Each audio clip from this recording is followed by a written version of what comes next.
Hello everyone, so welcome to Foreign Guides. আমাদের একটা common question, one of the most common question, spouse সহ আমরা কই যেতে পারি উইথ স্টুডেন্ট ভিসা। সো আজকে জাস্ট একটা শর্ট ডিসকাশন, স্পাউস সহ যারা আমরা যেতে চাচ্ছি, যেহেতু আমরা ইদানিং অনেক স্পট ইনকোয়ারি পাচ্ছি, কোশ্চেন পাচ্ছি, সো জাস্ট কোন কান্ট্রিগুলো আমরা যেতে পারছি অ্যান্ড ওটা নিয়ে একটা ব্রিফ ডিসকাশন।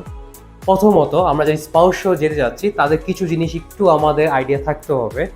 স্পাউস যেতে চাচ্ছি আমরা কোন প্রোগ্রামের জন্য যাচ্ছি, কজ অনেক দেশে আছে যাদের ব্যাচেলর স্পাউস অ্যাপ্রুভ করে না, অনেক দেশে আছে যেখানে হচ্ছে মাস্টার্স সহ অনলি মাস্টার্সের জন্য তারা অ্যাকসেপ্ট করে, কিছু একটা দেশ আছে তাদের হচ্ছে only PhD or masters of রিসার্চে অ্যাকসেপ্ট করে। সো এবার আসি আমরা স্পাউসে কোন কান্ট্রিগুলোতে যেতে পারতেছি for student visa. First of all most popular destination is Australia. Second, ক্যানাডাতে আমরা যেতে পারতেছি ফর মাস্টার্সের জন্য। থার্ড, আমরা ইউরোপের কিছু দেশে যেতে পারতেছি, যেরকম ইউরোপের মধ্যে আমরা যেতে পারতেছি ফিনল্যান্ড প্রথমত। সেকেন্ডলি আমরা যেতে পারতেছি সুইডেন, তারপর আমরা যেতে পারতেছি ডেনমার্ক, তারপর আমরা যেতে পারতেছি নেদারল্যান্ডস, দেন আমরা যেতে পারতেছি নরওয়েতে উইথ স্পাউস।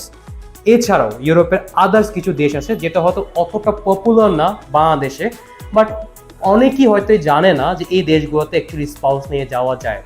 গেস করুন কোনটা হতে পারে।